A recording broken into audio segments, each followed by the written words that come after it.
দোস্ত, দেশের বর্তমান অবস্থা দেখে মনটা খুব খারাপ হয়ে যায়।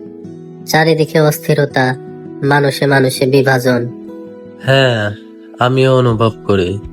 তবে শুধু হতাশ হলে তো হবে না, আমাদের নিজেদের জায়গা থেকে কিছু ভালো করার চেষ্টা করতে হবে। কিন্তু আমরা সাধারণ মানুষ, আমাদের দিয়ে কি বা হবে? কেন হবে না? বাংলাদেশ তো আমাদেরই দেশ। পরিবর্তন সবসময় ছোট ছোট কাজ থেকেই শুরু হয়। আমরা যদি নিজেরা সচেতন হই, অন্যদেরও সচেতন করতে পারি। কিভাবে সচেতন করব? প্রথমত গুজবে কান না দেওয়া, সোশ্যাল মিডিয়ায় যা দেখি সব বিশ্বাস না করে যাচাই করা। দ্বিতীয়ত রাজনৈতিক মতভেদ থাকলেও একে অপরকে সম্মান করা। ঠিক বলছিস, এখন মানুষ তর্কে জিততে চায়, সত্য খুঁজতে চায় না। আরেকটা বড় বিষয় হলো শিক্ষা।